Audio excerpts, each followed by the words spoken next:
Star Network.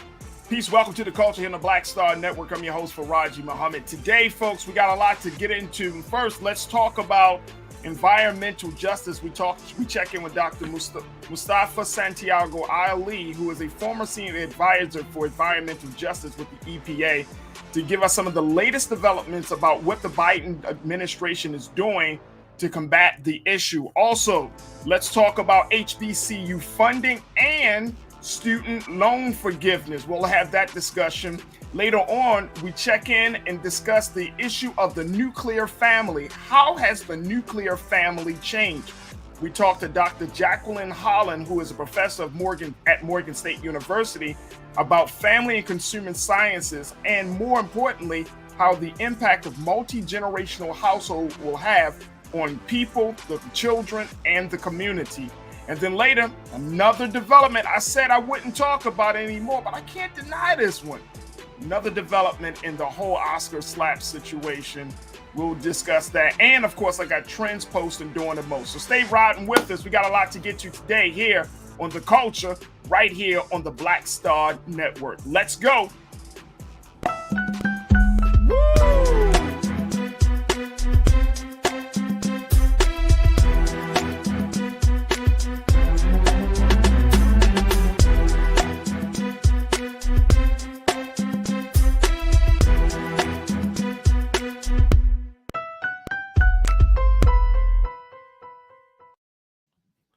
Folks, welcome to the show. Welcome to the show. Got a lot to get to. I'm very, very excited about sharing with you so many great conversations that we plan to have today.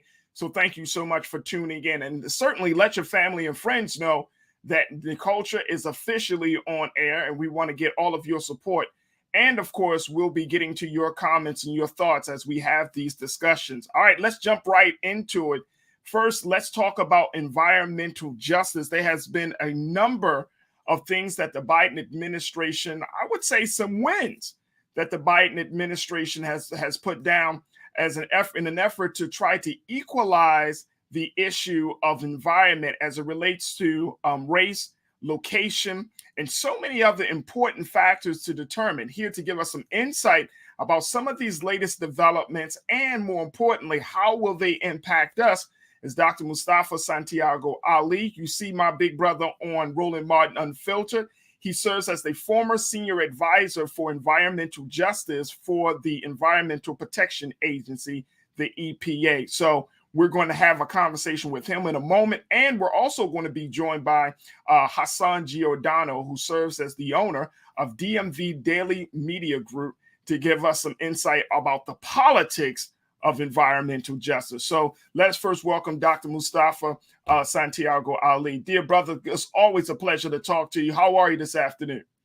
I'm blessed, thankful, and also thankfully I'm busy. So it's an honor to be able to be here with you. Oh, absolutely. And you know what? Your time is very, very valuable. So we appreciate you spending just a few minutes with us today and giving us some of the big updates that many people probably haven't heard about and or they just don't know.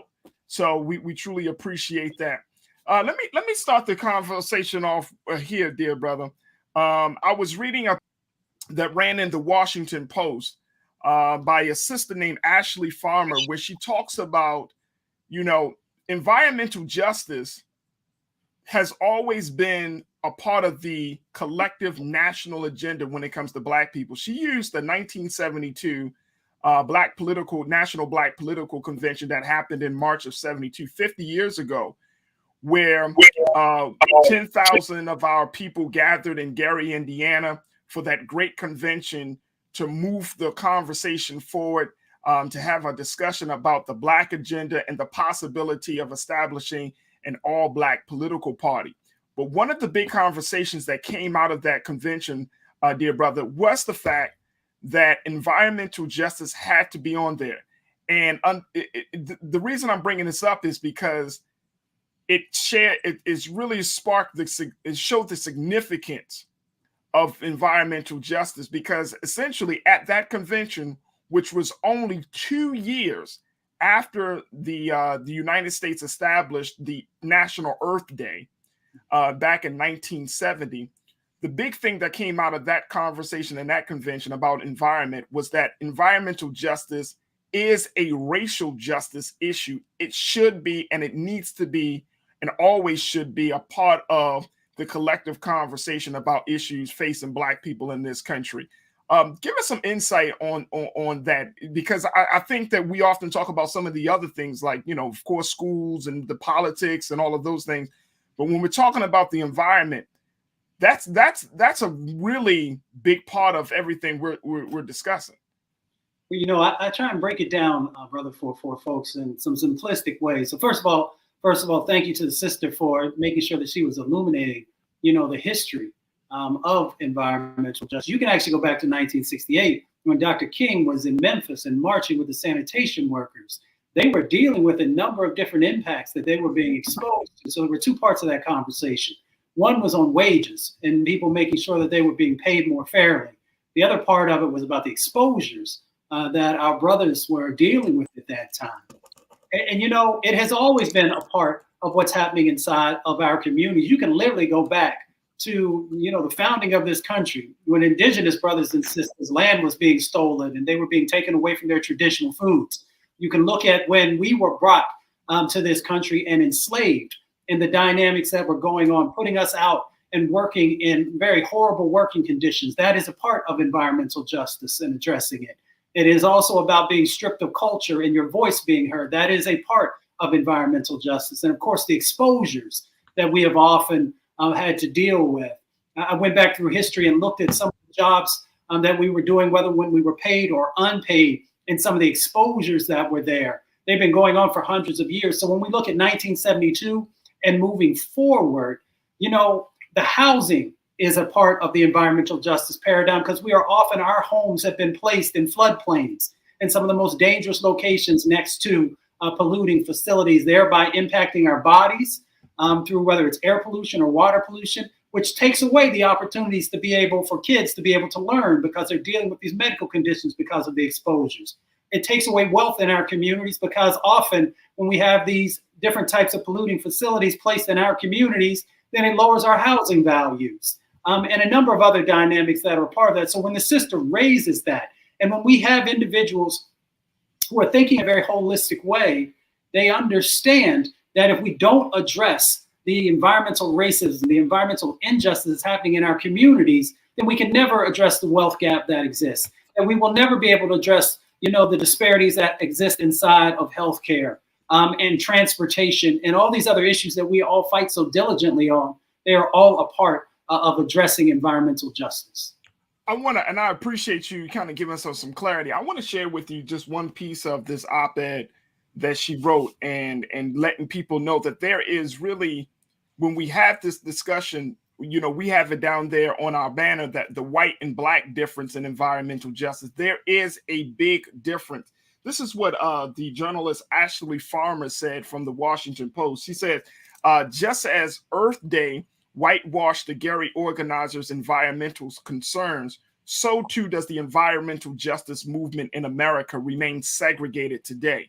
White environmental interests and dollars tend to focus on preserving wildlife and green spaces, while activists of color focus primarily on preventing industrial plants and chemical waste from uprooting or polluting their communities. Meanwhile, the most recognizable climate change activists like Greta Thunberg are white, and activists of color remain relatively unknown and underappreciated. So we're talking, and Doc, we're talking literally like you. There's the same goal, quote unquote, but there's like a stark difference on what the focus is. Green space, power plants, two way too different issues, and it's like, you mean to tell me over the past 50 years that we have been traveling down this path about, oh man, we're going to do something for the environment, we're going to protect Mother Earth, but at the same time, there's still some real problems of this. There's not a lot of clarity on about which way we should go, especially if you are a Black environmental justice advocate. Well, there's a lot of truth in what the sister shared with folks. Let me weave in a couple other pieces to this. You know, so one, you have to look at the funding that has been utilized in the past. And when you look at environmental justice organizations and networks, and there are literally hundreds of communities and organizations that are underneath of the networks, in many instances, they weren't receiving even 1% of the overall funding that was out there for environmental and climate and conservation work, if you will. Even though there are luminaries in the space who have been doing amazing work, they often did not get, the reporters didn't follow their work.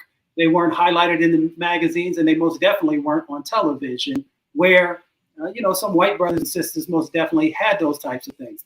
I appreciate your show, Roland's show, and a number of others, is because they're putting a spotlight on the issues, and the individuals are actually out there doing the work. That's a game changer, because our communities in the past did not get any shine from the media, which made it even more difficult to raise the funds to be able to make sure that your voice helped to influence policy, those types of things.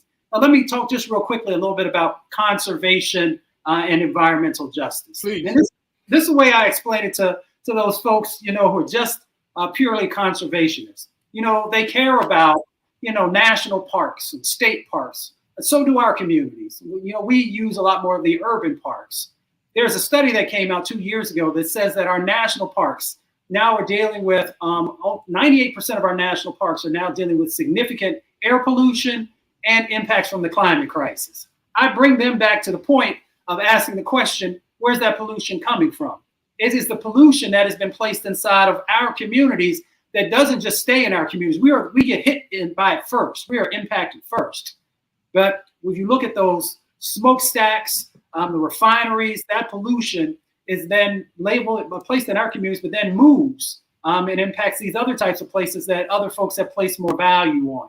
When you look at historically transportation routes in our country and the racism that was built into transportation policy of bringing all those cars and trucks and other types of things through our communities and exposing us, that is now also moving. It is playing a role in the warming up of our oceans and of our planet when we look at this climate crisis that folks are dealing with.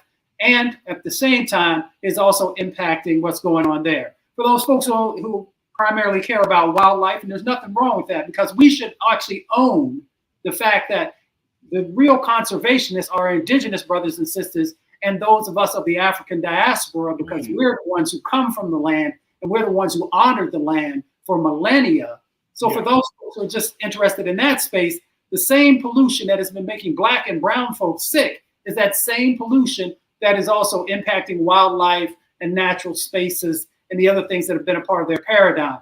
So we have to realize that we have a common set of issues that are going on. They're hitting us in different directions, but if we truly want to win on these issues, then we have to honor what's been happening in Black and brown communities, and also understand that we have white brothers and sisters who should be standing in authentic collaborative partnerships and allyship with our communities and our organizations. I want to bring one of our culture crew members, Brother Hassan Giordano, who is the owner of DMV Daily Media Group, who is a political and can give us some more insight about the politics behind that. Because I think with Doc, what you're expressing, and to Brother Hassan, what Doc is expressing about, just understanding the dynamics and understanding the struggles that Black and brown communities have been having with environmental issues. It seems to be that a lot of administrations, whether you're talking about the Biden administration or even the Obama administration, is still politically a hard thing to try to get a handle on, considering all of these working factors. Oh, you got your... Okay. You got me now? Yep, got you now. Go ahead, brother. I don't even know how you put me behind this extreme brother, but politically, climate change and it being a civil rights issue, the problem is there's many people in the African American community who just don't understand and realize that.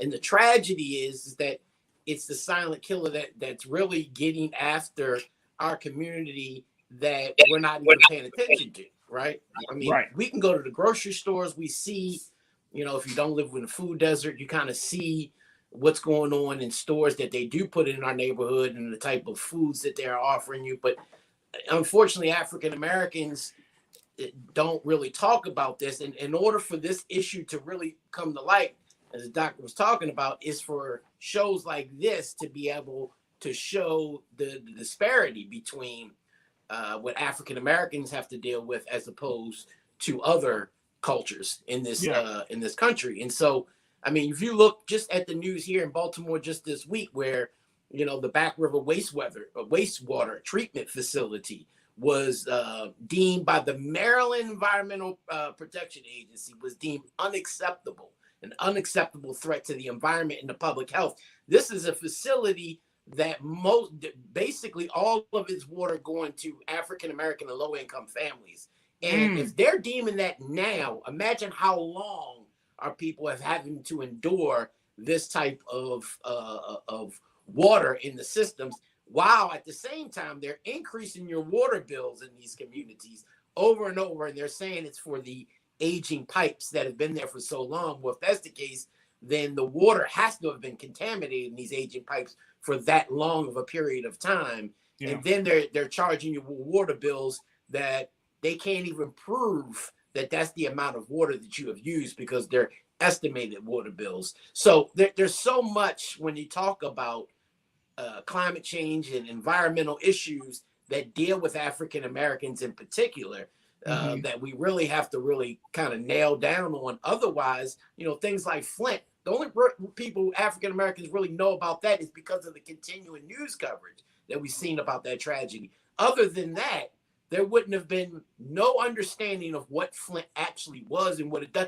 And really, to this day, you really still don't get an understanding unless you look at programs such as this that really dig down deep, because the national news kind of glosses over it and doesn't really tell the real story on who it affected and how it affected.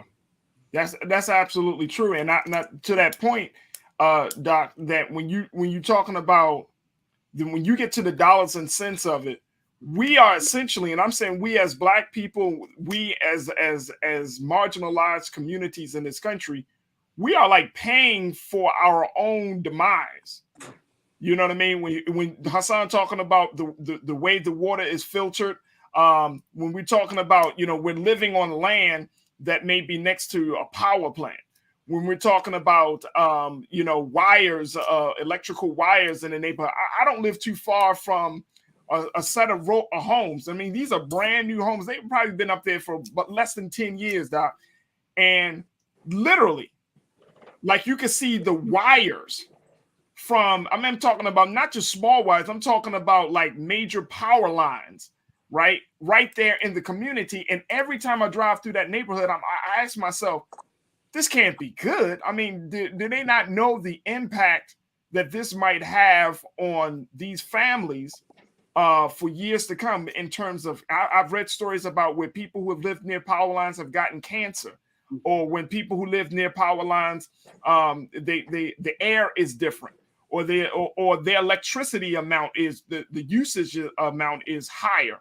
I mean, I'm wondering to myself, like, we're essentially paying for our own death in some cases. And I know that the Biden administration has recently put some money into various efforts with the EPA, but I'm wondering, Doc, is that going to be enough to just put some money behind it without some serious conversation about the injustice when it comes to these issues? The money is a part of the equation. So I often say it is a step in the right direction, because for years, so like when I was leading some of the environmental justice work, we was lucky if we had $6 or $7 million for all the work that had to happen. And that was paying salaries and everything else. And now, underneath this administration, you see significant changes in that. The Office of Environmental Justice budget this last year was $12 million, getting ready to jump up to $100 million. But we have to also understand that that's just a drop in the bucket for what has to happen. There are literally a number of other agencies and departments that have a responsibility. They have a distinct responsibility to address this issue, because there are executive orders from President Clinton and now President Biden that says we're going to take an all-of-government approach. All-of-government approach means your resources, but it also means those tools And it also means that you are listening to the voices of communities about what their sets of expectations are. It is about contracting and subcontracting. Because when we often have these conversations, we forget that when we see these huge amounts of money, we see these $1 trillion budgets that are going to get passed. There's a huge amount of money that's going to move. The question becomes, will our communities, will our businesses be able to benefit from what's going on, or will the dollars go to the same folks that they always do? So EPA, $9.5 billion budget last year. This year coming up in the new cycle will be about $11 billion. And there'll be even, a couple $100 million additional dollars for environmental justice just from EPA. But again, we have to think broader. There are all these other agencies and departments who have even larger budgets that have to also be focused on holistic strategies inside of our communities. And here's why, real quickly, because as Brother Hassan shared, lots of times folks are like, I'm just not sure how this plays into what's going on in my household or in my neighborhood. Yeah. We have almost 200,000 people who die prematurely from air pollution every year in our country. Disproportionately, it is Black and brown folks who are dying. And just let me put that in perspective for all of us who are social justice advocates and activists. More people are dying from air pollution than are dying from car crashes. More people are dying from air pollution than are dying from overdoses of drugs. More people are dying from air pollution than are being killed by the police. So all of those things we all work hard on, but we got more folks who are dying from air pollution. And that's before we throw COVID into the mix, because if you had exposures from air pollution and got one of these pre-existing medical conditions, then we had even more folks who were dying in relationship to COVID. And we know COVID and other pandemics are not going anywhere. When we look at what Brother Hassan, I think, mentioned as well around food, and he had mentioned food insecurity. Well, these impacts that are happening in our communities that are playing a role in driving the climate crisis, the price of food that we see now, because of what's going on with Russia and other places, the climate crisis is going to be 10, 20, 50 times worse in the price that you're going to pay. So who is it that's going to be hit the most by that? It's going to be Black folks, right? Yes. And you can go down the laundry list. When Brother Hassan talked about the price of water, well, as water becomes a shrinking resource, then that there are going to be people who have power and money who are going to try and hoard that. And of course, it's going to go up. So we just have to be thinking critically in this moment. One, about the sets of opportunities that we have to not only have jobs. Everybody talks about jobs. Jobs, that's a cool thing. I'm focused on people owning their own businesses in this space. If we know it's going to be $1 trillion industry, this new climate economy or clean economy folks talk about, then we should have our folks focused on getting our share of that. And here's why. Because these are our tax dollars that folks are utilizing. Brother Muhammad, you talked about, how we are literally paying for our own demise. You didn't say anything that wasn't true in that statement, because people are taking our tax dollars. Folks who worked during COVID-19 on the front lines out there being, with the chances of being infected and impacted, kept going to work, paying their taxes.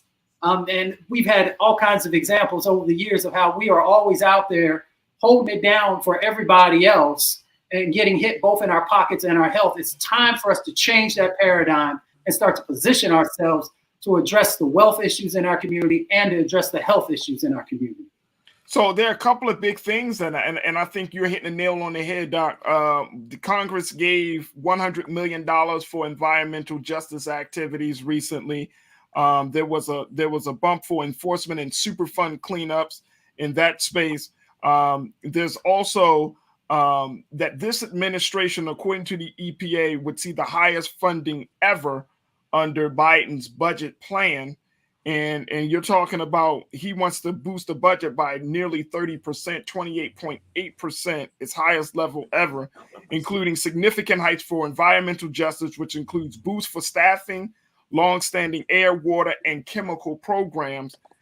He's putting some money in this 2023 budget for this, but I think going back to your initial point, you said, well, who is going to get it? Now that we know that white environmental activists and Black environmental activists are heading in two different directions, and are focused on a number of different things, how do we either bring those folks together, or how do communities start to get empowered enough to say, okay, if we're going to get a piece of the pie, we know that they're going to give it to white conservation projects. How can Black folks start working on environmental justice as it relates to these other issues? How can that happen? Well, first of all, let's give a quick shout out to Michael Regan, the administrator of the Environmental Protection Agency, who is a brother and who also cares a lot about environmental justice. So I just want to make sure we raise his name up. Oh, absolutely. The other part of it is, those who are part of the funding streams have to make sure that the resources are bringing people together and also focusing on what communities are asking for. So foundations have played a role over the years in this separation, if you will. They have to build criteria into those dollars to make sure that they are focused and anchored inside of our communities. I don't have a problem with, other organizations playing a role, as long as they understand that they don't have to play a leading role. They can be a partner in the process, because there are environmental justice organizations all across our country who know what needs to be done, and in many instances know how to do it, or can partner with them. So I understand that we are running out of time. I deal with some of the best scientists around the world. We only have a few years left to begin to make the changes and move in the direction, or all of us are going to be in a significant problem. So we got to get together. Here's the other point I want to raise for folks, and I really want people to pay attention to this. Even though we got hundreds of billions of dollars that are moving through the feds, they're going to go to the states, and then they're going to go to county governments. And we know that there are states who have never cared about what was going on inside of our communities. And that's where the accountability has to happen. Because if we don't, we will have governors who, just like they didn't utilize the healthcare dollars because they had a political agenda, just like there have been some who said, you know what, I'm going to use these dollars to build prisons. We got to make sure there's real accountability, that these dollars are going to the spaces and places that need them the most, and that we are not continuing to create sacrifice zones, and that we are moving folks from trauma to transformation. I love it. I love it, Doc. I know you got a hard stop at 3:30. So what I think we should definitely say, we know that Earth Day is coming up next month. It sounds like we need to redefine what Earth Day means, especially for Black and brown communities. Yes, we can plant some trees, we can clean some parks, but we need to do that hardcore work of making people accountable, and more importantly, to start organizing around this issue. So, I think that's the other part of this whole process, is that, to Hassan point into your point, that in order to educate people or get people excited or get people engaged in this process, we have to speak to their interests and speak to their needs. And the interests and needs of Black folks right now, like you said, air pollution, power lines, plants, chemical factories, illegal dumping of all types of garbage in our neighborhoods. Those are the things that we gotta bring to the governments, to the local government, and all the way up to the national government, to make sure that they understand, this is Earth Day. We're going to celebrate Mother Earth, but you're going to do right by Mother Earth's people first. So, Dr. Mustafa Santiago Ali, I appreciate you, dear brother, for giving us some updates and some things to think about as it relates to environmental justice, brother. Thank you. Y'all continue to stay blessed. Peace and power. Absolutely. Folks, we got to take a quick pause. When we come back, let's talk a little bit about HBCU funding and the ongoing conversation about student loan forgiveness. We'll be chatting with my man and culture crew member Hassan Giordano to give us some updates about what's happening there. Why is the president so slow to cancel student loans? Why is there a continued effort to make sure that HBCUs are funded? We'll have this conversation. So stay with us. A lot to get to in the next 30 of The Culture right here on the Black Star Network.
Don't you think it's time to get wealthy?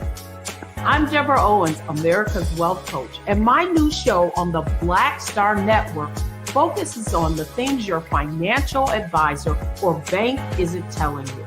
So watch Get Wealthy on the Black Star Network.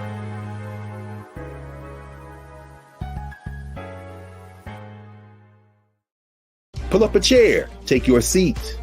The Black Tape with me, Dr. Greg Carr, here on the Black Star Network. Every week, we'll take a deeper dive into the world we're living in. Join the conversation only on the Black Star Network. Hi, I'm Dr. Jackie Hood Martin, and I have a question for you. Ever feel as if your life is teetering and the weight and pressure of the world is consistently on your shoulders? Well, let me tell you, living a balanced life isn't easy. Join me each Tuesday on Black Star Network for A Balanced Life with Dr. Jackie.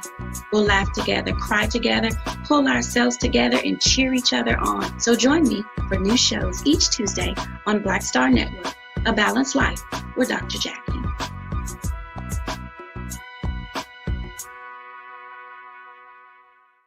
Folks, Black Star Network is here. Hold no punches. I'm real revolutionary right now. Support this man, Black Media. He makes sure that our stories are told. Thank you for being the voice of Black America, Roland. Stay black. I love y'all. All momentum we have now, we have to keep this going. The video looks phenomenal. See, there's a difference between Black Star Network and Black-owned media and something like CNN. You can't be Black-owned media and be scared. It's time to be smart. Bring your eyeballs home. You dig?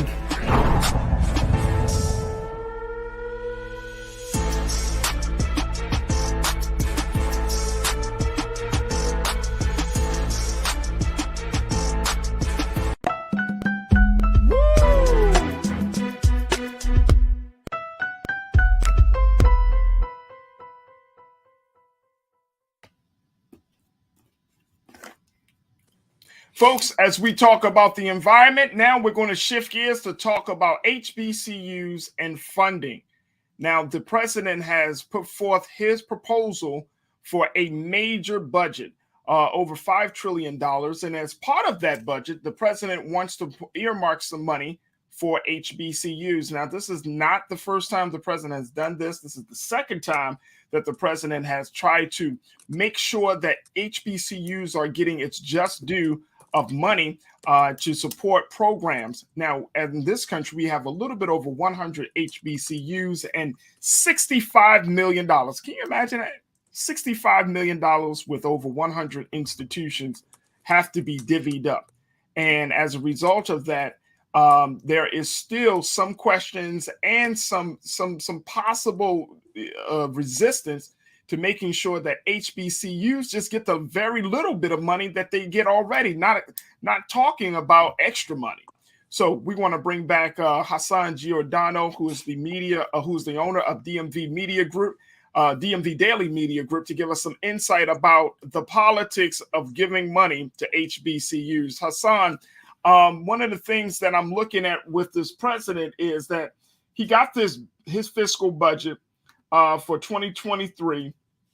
And one of the big highlights of the budget was the significant amount of funds that he wants to allocate to HBCUs. Now, as I mentioned, this is the second year in a row that he's asked the Department of Education for some dedicated funding for HBCUs. So here's what Rodriguez Mary, who serves as the UNCF Senior Vice President for Public Policy and Government Affairs, said about this issue of getting money to HBCUs.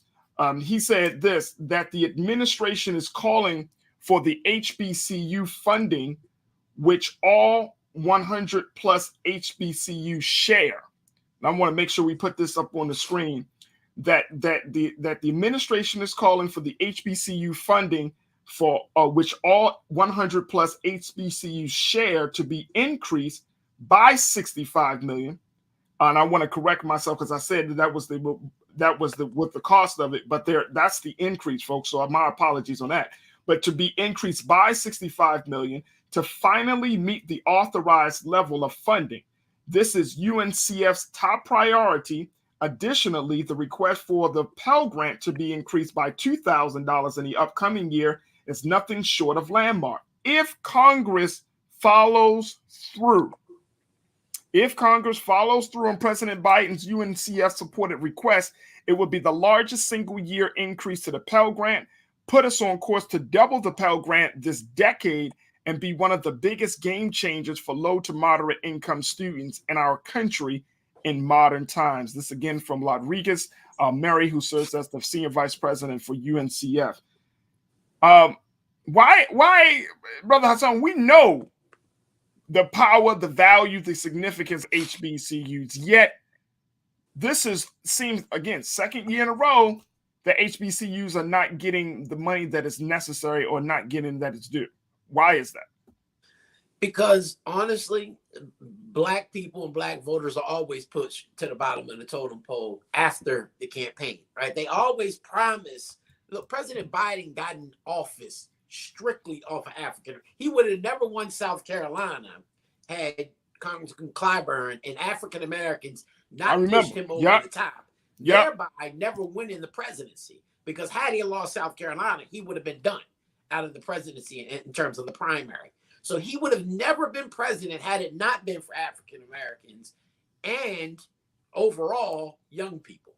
So the two bigger issues you would think that this president would make sure he gets done is the increase in HBCU funding and to call off all student loan debt, right? These are two very important issues to young people, African Americans. And the third one is to the Voting Rights Act, right? The John Lewis Voting Rights Act that we've seen him punt the ball on over and over again. Right. Doc made an interesting point before he left about the funding and where that funding goes, right? The only legislative victory that this administration has had thus far is infrastructure. Infrastructure only got passed through Congress because even Republicans in the Senate had to sit back and realize that when that money comes through, they know many of their white donors, their major donors, will get the money from this infrastructure deal. Many of our people won't get it. We're going to be subs. We're not going to be primes. We're going to be subs on a lot of those contracts. We're not getting nearly the amount of money we need to get from the amount of money that went into the infrastructure. Same thing with HBCUs. You look what you read. The increase, $65 million stretched over 100 HBCUs. That means that's less than $1 million per HBCU that they're asking for in an increase. Take, for instance, Maryland. Maryland HBCUs, 4. They had to fight for 15 years in the court system to be able to get the type of money to put them on a level playing field of white institutions of higher learning. Those institutions were taking programs that were traditionally taught by HBCUs and putting them into their institutions, kind of taking away student population that would have went to HBCUs. They had to fight for 15 years just for a settlement of $577 million when the governor and the legislature kept offering them like $100 million or $200. Finally, it took for a judge, a federal judge, to weigh in and say, no, you need to give these people what they deserve and then some for them to actually win after 15 years. Yeah. You're going to see this play out over and over, Farajii. The president is going to offer this glimmering new, I'm going to give this type of money, knowing that Congress, I mean, look, they can't get anything passed in the Congress in terms of voting rights and in the Build Back Better. You honestly think that they're going to actually get through and make a priority of HBCU funding one of their major priorities before this upcoming midterm? I don't think so. So that's the other part about this. I mean, and correct me if I'm wrong on this, Hassan, but there is no quote unquote federal mandate to give a certain amount of money to HBCUs in practice right there. There's nothing like that as at this point. Is that correct? Right.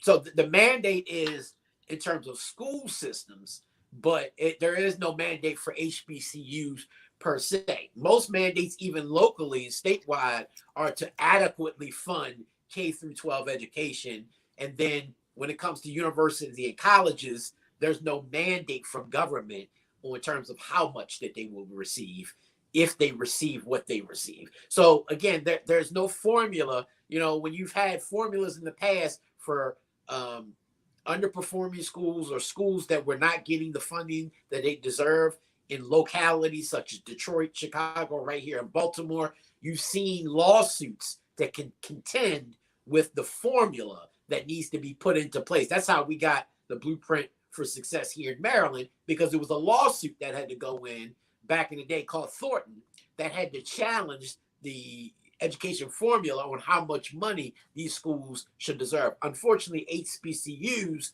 are not under that category. And that's why here in Maryland, they had to fight in a lawsuit to do it, but they couldn't even do it for Farajii based off the funding level. What they had to prove was that these white institutions were stealing the programs in which they traditionally had HBCUs in order to take away their student population. And they showed that and they proved that. And then they categorized how much money they were losing because of that. And that's what went into how much money the judge felt like they should be given and allocated. So the problem is, you're right, there is no mandated formula on exactly how much, and presidents by presidents differ on how much financial impact they're going to have on HBCUs, if at any. If anything, the Trump administration can at least note that that was an issue that they did at least one time put up some funding for. But if you go back president by president, many presidents really didn't make HBCU funding a main priority. So this is because the President Biden and his administration announced a $2.7 billion in funding for HBCUs. And, you made this point, Hassan, and this is getting like, this playbook, this strategy is getting old, so old, bro. Like the president might put forth something very spectacular, but then he puts it on the shoulders of Congress to move it forward. And I'm wondering to myself, like, Mr. President, can't you do an executive order? Can't you do something to use your bully pulpit to force certain things to happen? I'm because you're right. If we got to keep going to Congress and like Mr. Michael Lomax, the president and CEO of UNCF, he said, he said this. He said, I call on every congressional leader who values education to take every single investment proposed by the president and make sure it is included in the final law. These investments are needed, and it is past time they should be signed into statute. And what I'm hearing from that, Hassan, is a man who's basically begging, who's pleading with Congress to invest in these institutions. But who wants to do that each and every year? My heart and my heart goes to HBCU presidents and those who are responsible to figure out, well, where's the money going to come from over this next year, over the next 2 years or 3 years? If you got to keep going back to Congress and lobbying them for something that the country has, and we all know has benefited from. HBCUs graduate Black professionals across the board at a higher rate than any other educational institution. We know that. Yet we are always got to come to the Congress with hat in hand, asking for them to consider, to fall back on their moral compass to think about us. And it's getting to be very old and tiring. It really is. Because we're back to the pre-Jim Crow era when we're still getting scraps from the table, begging master to give us just a little bit of what they have left over, right? What gets me is, look at, and I hate to use this as an example, but it is what it is. Look at the type of money that Congress can come up with in an instant when it comes to the pandemic. They're right now asking for another $22 billion to help with a pandemic that's really on its back end, right? We're basically to the finish line and getting past it. But this $22 billion that they need in such a hurry is for add more testing and, more booster shots for Americans and so forth and so on. But they have a mandate quickly to come up with this money, when they feel like it, when they feel like it's something that is of importance to them.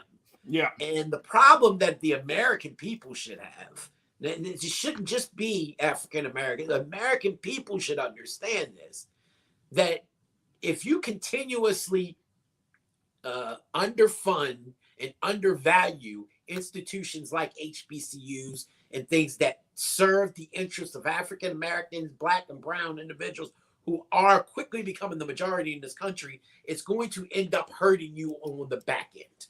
Right. So it's better to fund it on the front end so that we see. I never understood how we have a system that rewards athletes at millions and look at Deshaun Watson, $250 million contract guaranteed, and yet you have teachers who help put him there who are getting $250,000 over 4 years. That's their salary over 4 years, not 1 year. Right. They might get that over 4 or 5 years of his contract. Right.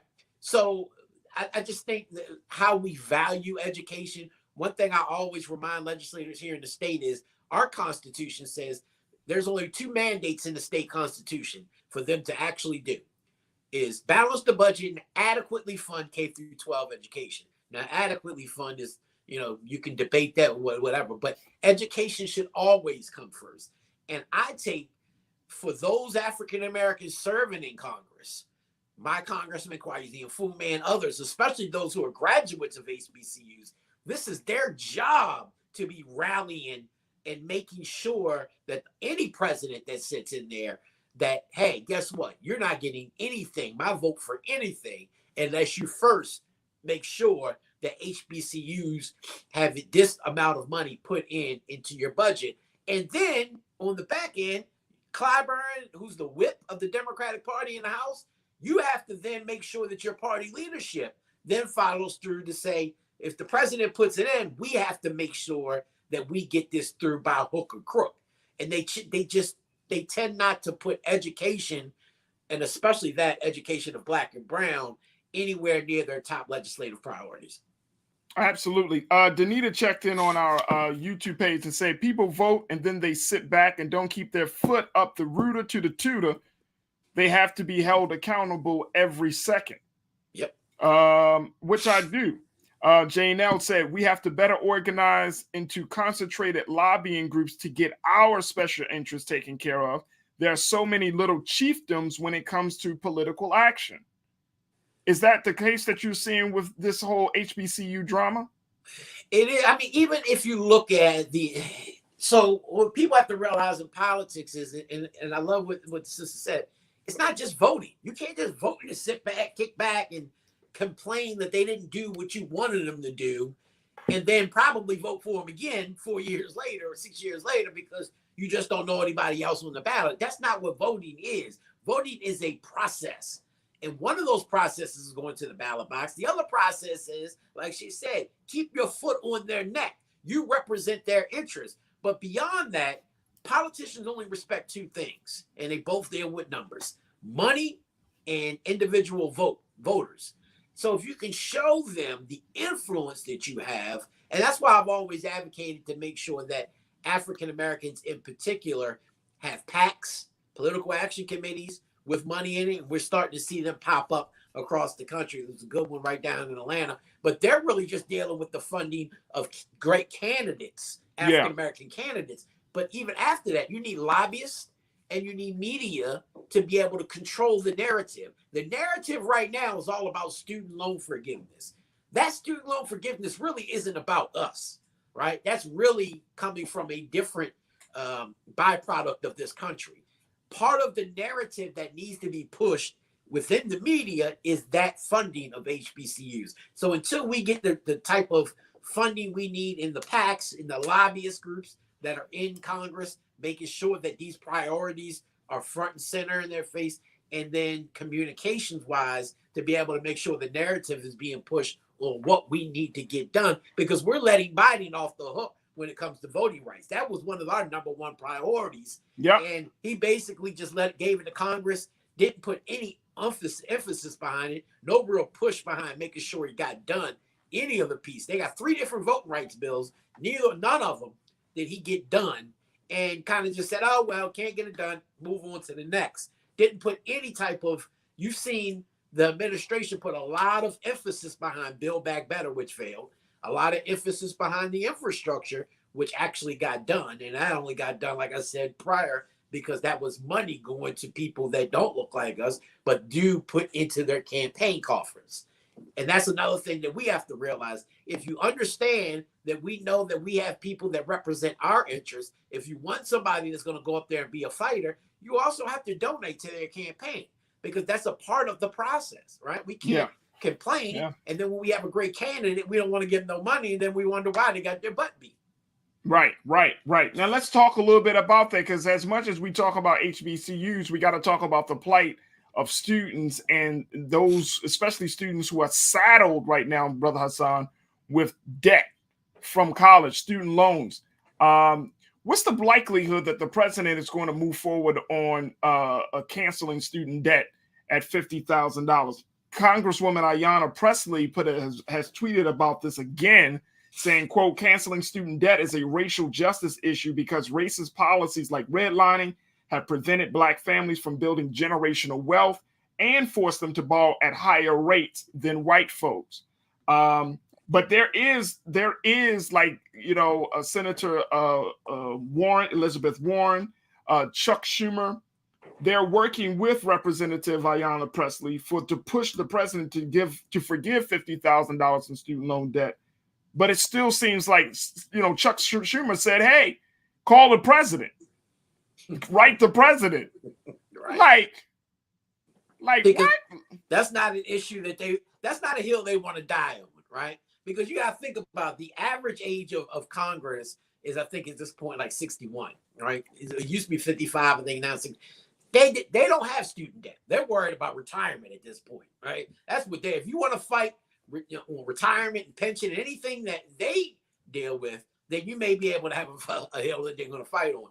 So that's not something that they're willing to go to bat for until you put pressure on them. You're starting to see a little bit of more pressure being put on this issue. I don't think the president is going to cancel student debt at any level, because I think while it's a great campaign bite and issue that you kind of sound the alarm, hey, yeah, this is an issue in our country.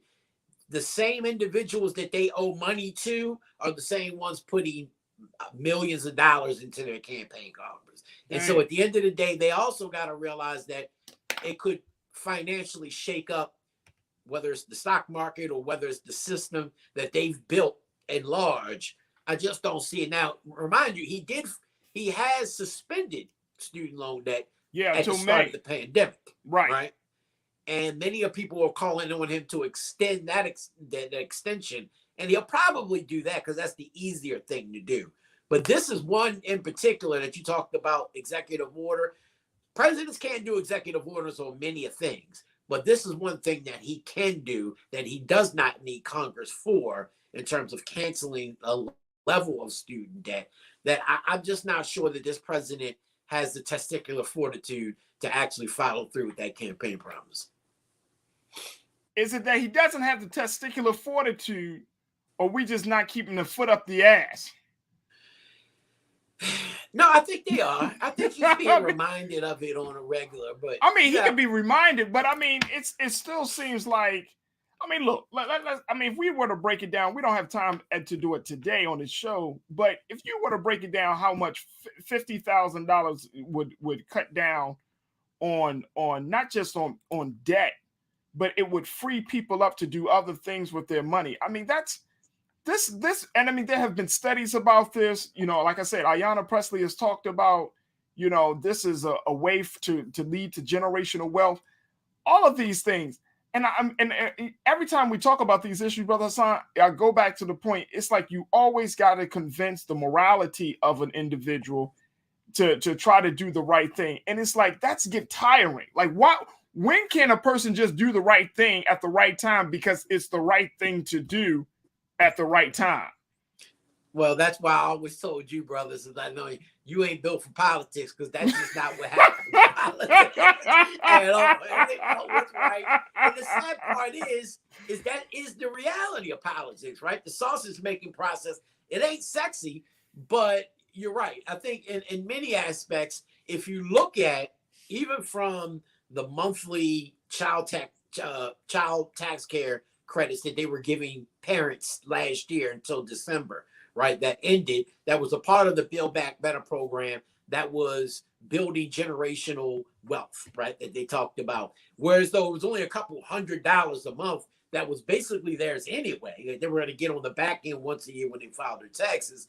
It actually helped parents do a lot more things. This freed up wealth. The same thing we can do with forgiving this student loan, right? It's not like you're just forgiving billions of dollars of somebody who may have racked up, hundreds of thousands of dollars, but you're doing it in such a way that it's responsible, and it will, while that may not mean a lot to somebody with a lot of money, with somebody who's struggling to get by, you got to understand, you went to college and got this debt to be a better person, right? To get into a profession that you thought would get you in a stable lifestyle, to provide taxes that go back to the government. So in a hustler's mindset, it's, okay, I'm going to give you something on the front end because I'm going to get it back at some point on the back end. But I think it was just that they've built a process for Farajii that he realizes now that it sounds good in theory, but if I do this, how far will this upset the apple cart? The process in which we built. Will this have a direct effect on the stock market or on America's economy that may end up hurting me more than helping me? And I think that's part of the politics that he's considering, because if it was that easy, and if it was so easy, I think he would have done it. And so I just think that he's starting to deal with the reality of being president, and not campaign promises are good when you're a candidate, but when you have to govern, it's a whole different thing. Man, it's a whole different thing, Hassan. But let me just tell you this, brother. If we can't get a win on this HBCU thing, I don't know how many more losses we can take from this administration that claims to be the administration that's going to fight for Black people in this country. I'm going to be honest with you. I mean, I'm serious. And folks, I mean, I know many people are checking in and like, oh man, things are, if we can't, voting rights and policing and economy and COVID response, and now you get hit with this HBCU thing, and it's like 0 for 20. You know what I'm saying? Like this administration, and I'm talking about on bread and butter issues that we said at the very beginning of the start of this administration were important. So this is not like brand new stuff. This is stuff that we said at the beginning. This is stuff that he even said he was going to make happen. Now I get it that the Congress but you got a slim margin, because come November, you and I know it, and we're going to talk more about it as we get closer. Republicans take Congress. He's done. It's done. Nothing's getting done. Nothing is getting done. And we're not going to get no wins. And we're going to walk, and this administration is going to walk out of this White House disappointing its most loyal supporters, followers, constituents. That's what's going to happen. That's the difference between Democrats and Republicans. And as an independent, I have to say it. A Republican administration, especially the last one we just saw, would not care about a deadlocked Congress, especially if they got a slim majority. They would have got them in a room and said, you're going to pass this, or we're going to have a problem. I'm going to make sure that you don't win re-election in your upcoming midterms, or if you got a local. They even went all the way down to their council person. I'll make sure your council colleague gets, booted out if you don't get this done. And a lot of stuff would have been done by executive order, even if it would have skirted the line of being possibly legal, because they would have dealt with that on the back end. But what they would have done is serve the interests of those who put them there. You've never seen them kind of skirt the line like you're talking about, take a step back and take a defeat one after another and just been okay with it.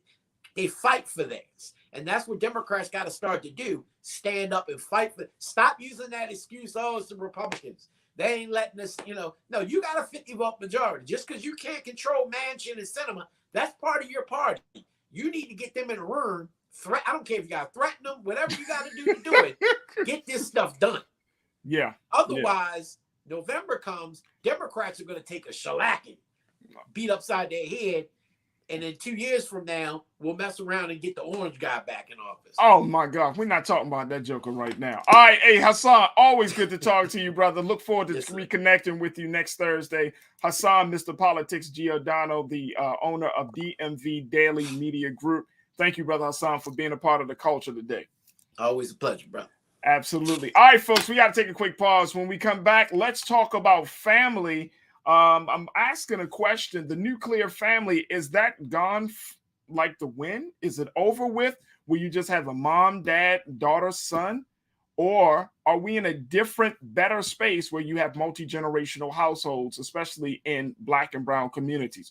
We check in with Dr. Jacqueline Holland, a professor at Morgan State University, who shares her thoughts as she looks at the issue of family and consumer science. We'll have that conversation up next here on The Culture, right here on the Black Star Network. Stay with us.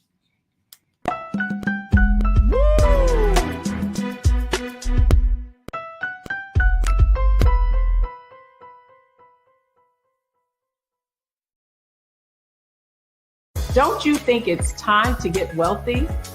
I'm Deborah Owens, America's Wealth Coach, and my new show on the Black Star Network focuses on the things your financial advisor or bank isn't telling you. So watch Get Wealthy on the Black Star Network.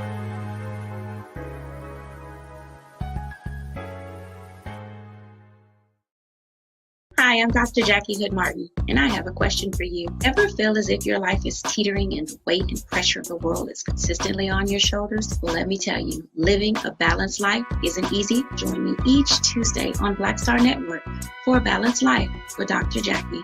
We'll laugh together, cry together, pull ourselves together, and cheer each other on. So join me for new shows each Tuesday on Black Star Network, A Balanced Life with Dr. Jackie.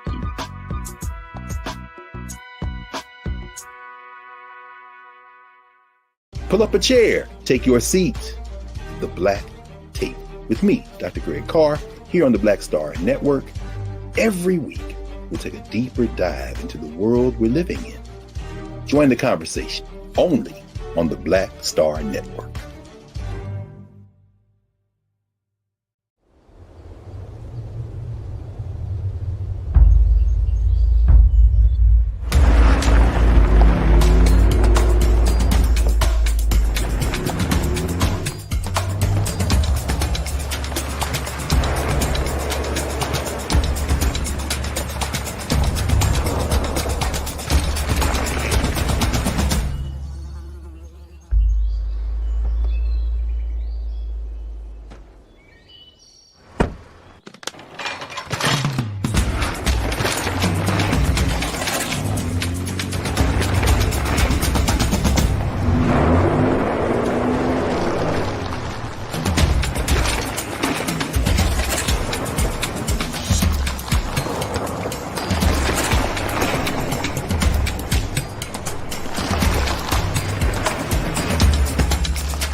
Folks, welcome back. Welcome back to the second hour of The Culture here on the Black Star Network. I just wanted to have a conversation about something culturally that is happening in our neighborhoods and in our communities, because I think every so often we should do a check-in about where we are with family. Now, this institution of family has been touted as being the building blocks of any successful community. But today, the question is being asked, well, what makes the family?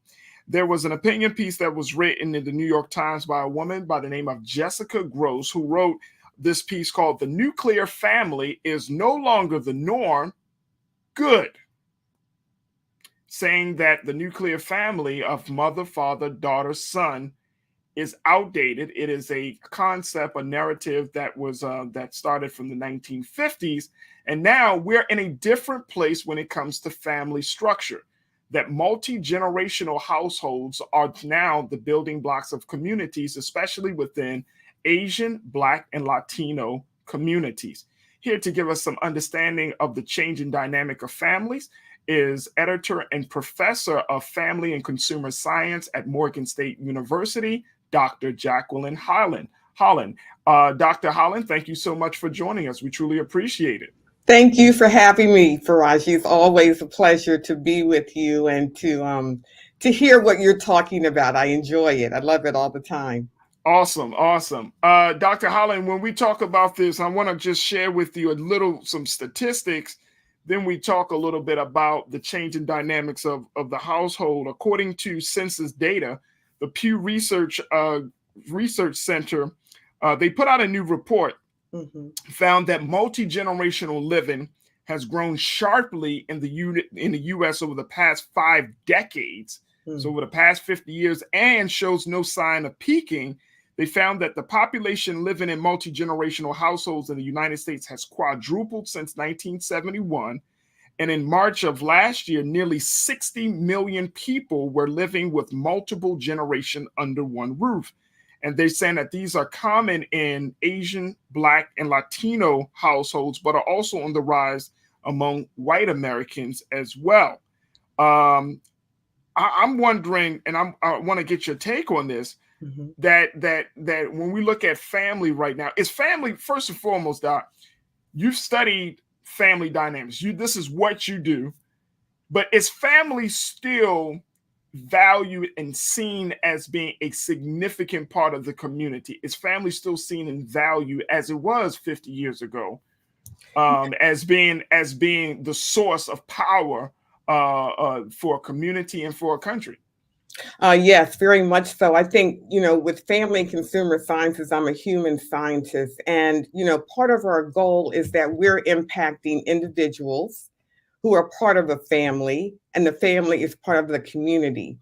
So if we can impact individuals in a positive way and teaching them how to, go through life, those adulting skills, those world life skills that people need, we impact that family who live in the community. So very much so, family is the crux. And whatever happens in that family often impacts, for generations to come. So it's so important to make sure that we really nurture it. From creation, we were made to be part of a family. So that doesn't go away, as time goes on, but it's still the crux. It's still essential and valuable as we think about relating, with one another. So how does this work? I mean, multi-generational families, if you have mom there, or if you have mom and dad, or if you have dad there, then you might have grandma there, then you might have auntie there, right? Then you got to throw some children up in the mix. What are the pros and cons of a multi-generational household? And the particular, we could say either psychological impacts that household will have on the community and, more importantly, on the children. Well, I think the pros, I remember, a few generations ago, we'd have the latchkey kids. Right. And the latchkey that kids was me. were... That was me, Doc. I had a key, came in the house, nobody was home. Yes, that was me. Right. And nobody was there. And it was also during that time when children were really being exploited because, they'd have this key, people watch us, right? And they would see these children being alone. And so they would take advantage of them in many ways, compared to if a child can go home and there's an individual there who can greet them, who can have conversation with them, who can kind of digest like what happened in school today. That's a totally different animal. So the fact that I'm coming home and it's not just my parents, it could be my grandparents. And I have that example in my own family that oftentimes with my nieces and nephews, though they may not be able to talk to their mom and dad, they can have a conversation with me and I can listen and hear and all of that. So that's very important. And then also to see how that because generations differ in how they think, how they view things, their perspective, how they solve problems. And the fact that this child can see that, can see the different ways that all of these things are happening in the world, you know, their grandparents or auntie or even uncle or cousin versus mom and dad. It also, there's that whole community of being together, and that we're one. You know, we can tackle problems together. We can see, you know, how we will work it out as a family. um One of the negative things could be I have less space, right? So if I have a lot of money, if I'm wealthy, I can have a large home and, you know, and everyone can have their own room. But what if I'm not? What if I don't have access, you know, economically to those resources? Then therefore my little space becomes narrower and narrower, smaller and smaller. And I think we saw some of that during COVID, right? Because at least before COVID, everyone could go out, go to school, go to work, wherever they go, you know, and do part of their life. Yeah. And then come home later on and then, you know, talk with family and tell what happened. But then with COVID, everyone was there. So it became strained in some way. And everyone is trying to find their own little niche, you know, in finding their space that they can do school. Here I'm at the university, and many students were like, man, I miss being there. You know, I want to come and be on campus because in my home, I don't have the resources, you know, I don't have the space, things such as that. So that can really be a challenge. That could be a huge challenge. I want to bring in culture crew member Oyen Ada Oyen, who is a journalist for various publications. But Oyen, you know, good afternoon. And as we talk about this, Oyen, I mean, there have been a number. You have written actually about a lot of these dynamics of community and family dynamics. What's your take on this about the nuclear family changing, especially changing dramatically over the past 15 years with the increase of multi-generational households? I think that it's definitely expected. The idea of the nuclear family in general, especially when you look at households that are not just, you know, African American, but also immigrant households and who are used to kind of living with their grandmothers, their aunties, you know, people that are just outside of what we would consider the nuclear family. Like this is their norm. So to kind of have this come out as this is going to be more of the majority for a lot of us. I know for me, my parents immigrated here from Nigeria. You know, that's a very commonplace practice. And when you say that the immigrant family, I mean that's a whole different dynamic because Dr. Holland, there is, I mean they folks are coming across the waters with a lot of different family members, whether it's an uncle or aunt. I mean the I guess the criteria for them to get across the water serves as the priority versus, you know, who pays for the bills. Yeah. And so I mean I'm wondering that if we look at how families are constructed, I mean one of our watchers on YouTube said COVID broke up the black family. Lana, she said COVID broke up the black family even more. I mean, when we have these kind of like national crises or these big moments, you know, whether it's police brutality, whether it's COVID, I mean, these are some serious challenges that can disrupt families. How do households make sure that they stay intact or they stay together in the midst of these crises? And Dr. Holland, I'd like to get your thoughts on that first. Yeah, you know, that is so important because, you know, we live in a society. I appreciate you talking with your the guest that was on before, you know, where we have this systemic racism on every level with all of the housing and, food and, school and all of that happens, that goes on. And of course, we know that the Black family was impacted the most just because of the occupations, the careers that we have and being involved with people. So it really is a strain. And I think for many people, it's their faith. It's that spirituality that they kind of dig down deep into that helps them to go through. And I think through generations, that's been our saving grace, for many of us, in the African American community. And then and because we do things in community, oftentimes reaching out to others and asking for help or assistance where that is available. And I know I've seen that a lot during this whole pandemic where, that was the case. Right. And also, Oyen, when you're talking about making sure that these families are getting the necessary services and resources, that can put a very big strain on families, especially when we talk about, for example, like the census. If you're counting the people that are in your households, which determines how resources are allocated, where money is spent, and all of those things. But you're in a neighborhood where you have a whole bunch of these multi-generational households and these multi-generational families, but the resources are already limited. That could put a major strain on a particular community, especially in low income or what we've seen in Black and brown communities. Yeah, exactly. And that's something that I think is a discussion that needs to be talked about more. The dynamic of those who are in the household is changing. How do we readjust our state level, assistance programs, our community level assistance programs to account for what that change looks like? Because often you'll see, natural changes like this occur, but then there's nothing being done in terms of programming or local legislation in order to reflect that change. So certain issues like the scarcity of resources and just lack of financial assistance will continue to persist and then worsen. Absolutely. And I'm thinking, Dr. Holland, that, if there are lack of resources, then somebody's not going to get the necessary help that they need. Somebody is not going to get the services that they need help with.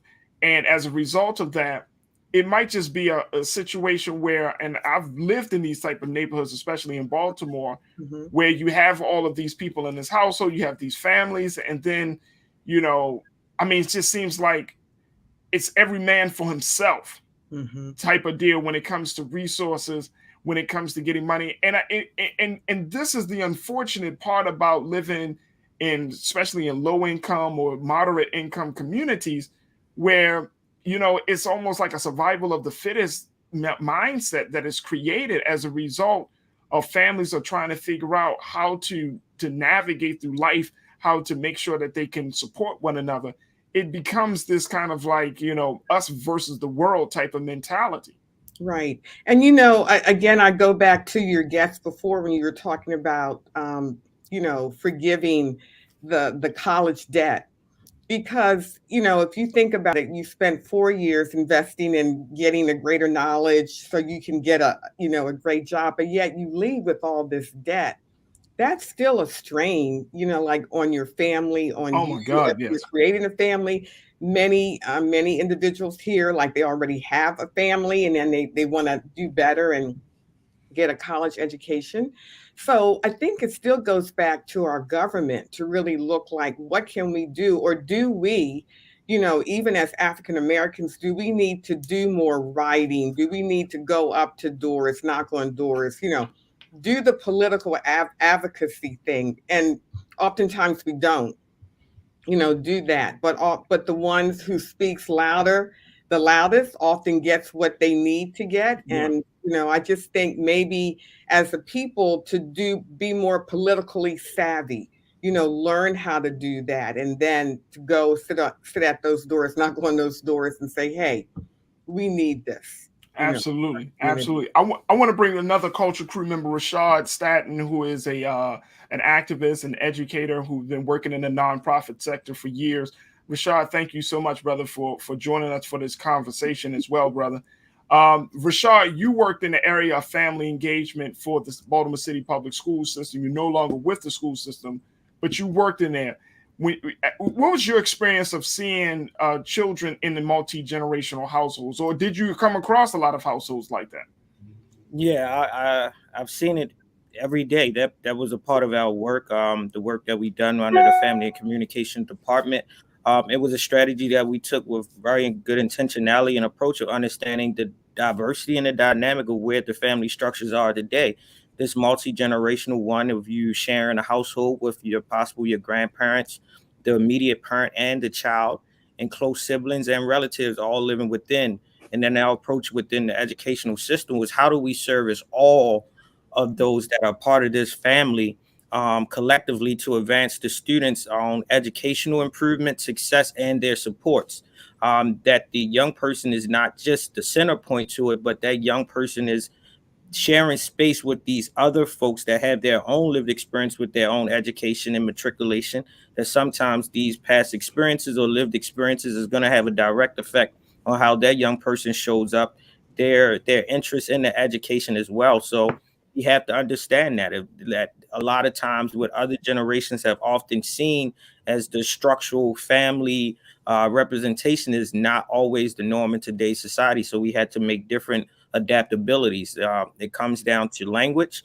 It comes down to the resources that we provide. It comes down to how we, I want to say, even approach one, right? Even when we're doing convenience and things of that sort, you have to be mindful of the priorities that family may have already in place that may trump or may come, I want to say, as far as a competitive towards education or livelihood, education or employability, education in social services, education or actual activities and actually enjoying life and having fun or traveling. All of these are things that you always have to be mindful of when trying to service young people, because that young person is often a part of a larger family and a larger community that you can't just provide one for the other and negate the other on the other end.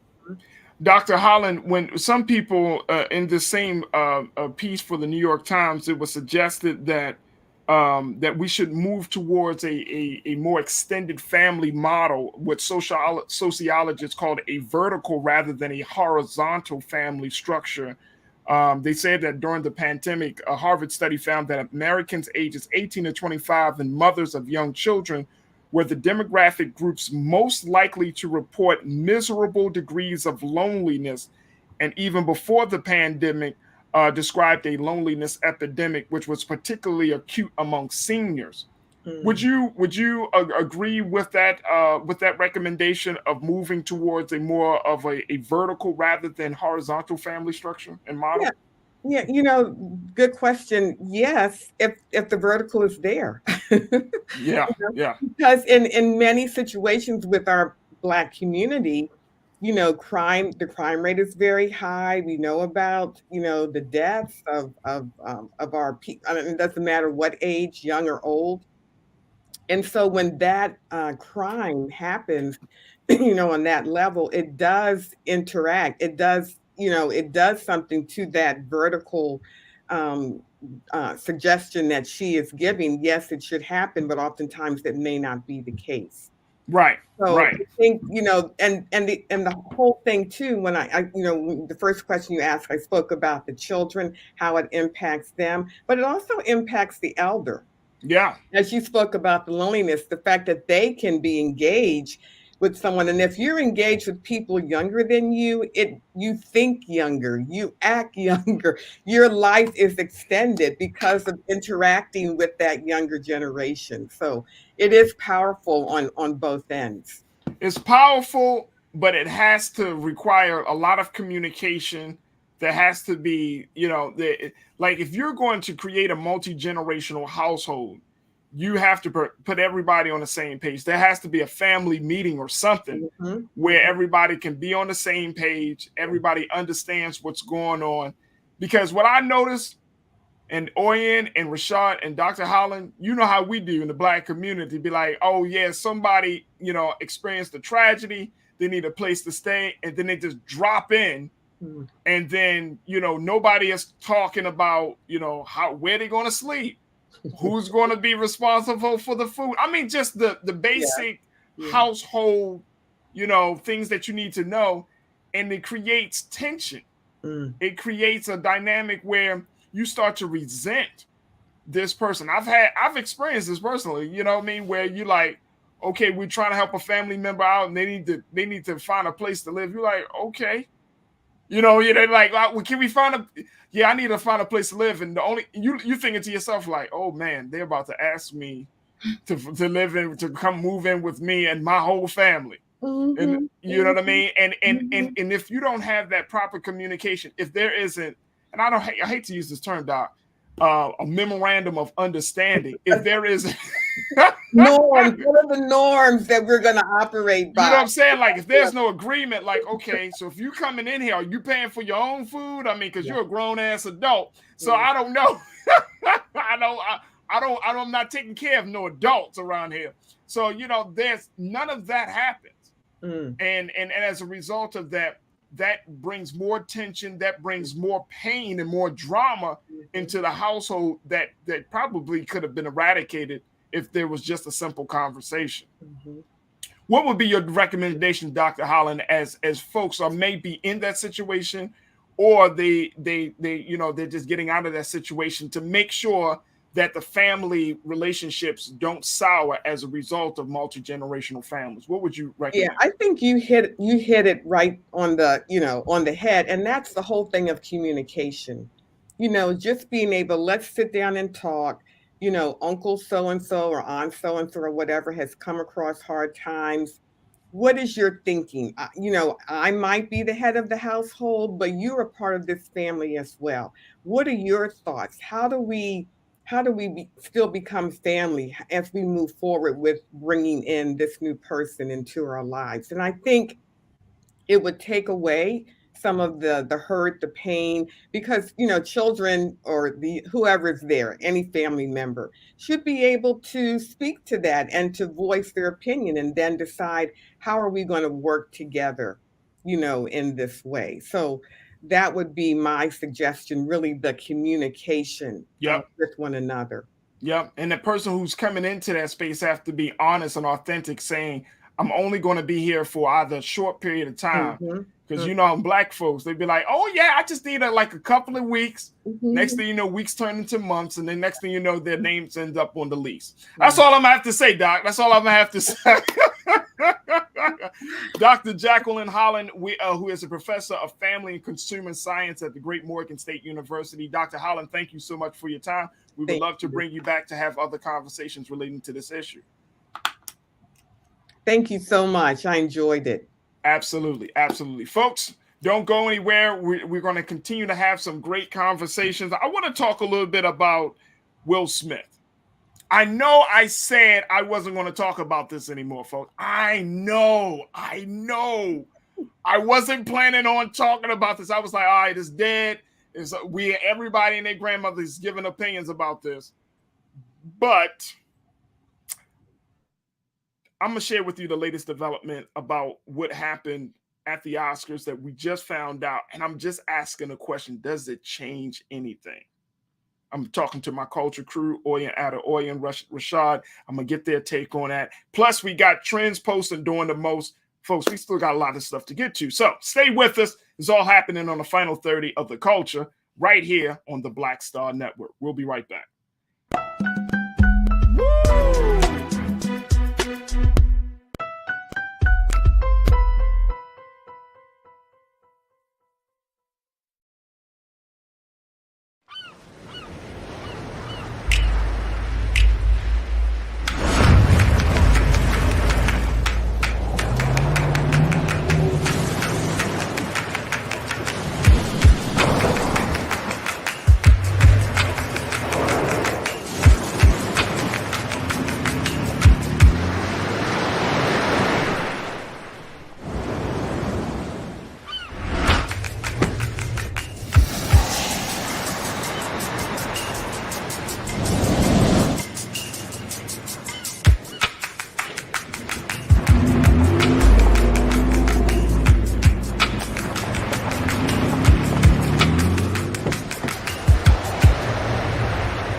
Hi, I'm Dr. Jackie Hood Martin, and I have a question for you. Ever feel as if your life is teetering and the weight and pressure of the world is consistently on your shoulders? Well, let me tell you, living a balanced life isn't easy. Join me each Tuesday on Black Star Network for a Balanced Life with Dr. Jackie. We'll laugh together, cry together, pull ourselves together, and cheer each other on. So join me for new shows each Tuesday on Black Star Network, A Balanced Life with Dr. Jackie.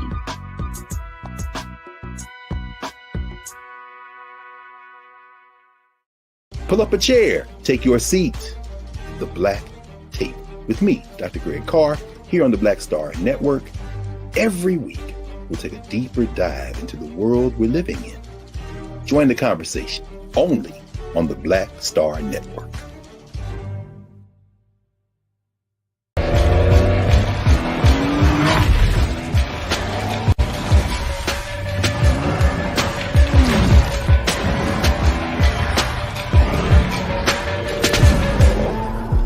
Folks, Black Star Network is here.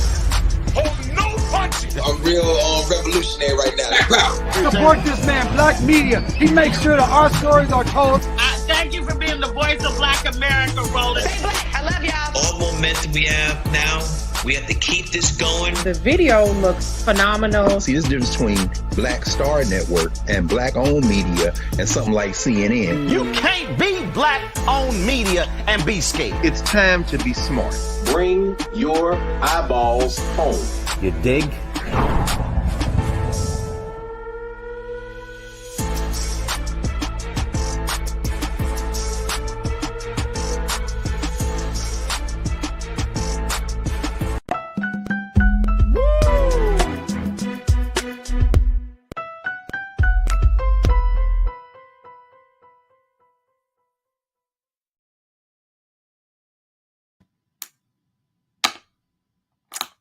Yeah, folks.